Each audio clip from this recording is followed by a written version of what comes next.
உடல் அலைச்சல் அதிகமாக இருக்கக்கூடிய காலகட்டம்.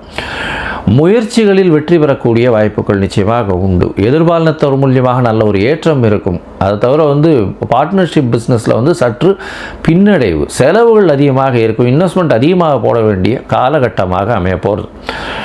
இந்த காலகட்டத்தில் சில நாட்கள் உங்களுடைய முயற்சிகளை தவிர்க்கிறது நல்லதுன்னு சொல்கிறோம். அந்த சில நாட்கள் சந்திராஷ்டம நாட்கள். சந்திராஷ்டம நாட்கள்னு சொல்லக்கூடிய சந்திர பகவான் உங்களுடைய ராசிக்கு 8ஆம் இடத்துல இருக்கிறது சந்திராஷ்டமம்.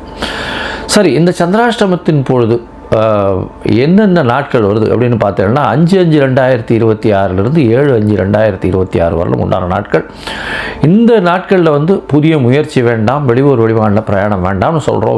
ஒரு வேளை நீங்கள் பண்ண வேண்டிய கட்டாயத்தில் இருக்கீங்க, பண்ணித்தான் ஆகணும் அப்படின்ற பொசிஷன் வந்ததே. ஆனால் சந்திரனுக்கு உண்டான எளிய பரிகாரம், அருகில் இருக்கக்கூடிய கோசாலையில் அகத்திக்கீரை வாங்கி கொடுத்துட்டு போங்க. அகத்திக்கீரை கட்டு ஒன்று வாங்கி கொடுத்துட்டு போங்க. சந்திர பகவானுக்கு உண்டான பரிகாரமாக இது கருதப்படுகிறது. சரி, இந்த மாதம் உங்களுடைய தசாபுக்தி அந்தரம் சூக்ஷ்மம் அந்த அளவுக்கு விசேஷமாக இல்லை அப்படின்னா எந்த ஊர் கோவிலுக்கு போகலாம் அப்படின்னா சுக்கிரன் உங்களுடைய ராசியிலே இருக்கிறார். அதனால் அருகில் இருக்கக்கூடிய ரங்கநாத பெருமாளை போய் சேவிங்க. உங்களால் முடிஞ்சதுன்னா ஸ்ரீரங்கம் போய் தாயாரை போய் சேவிச்சுட்டு வாங்க.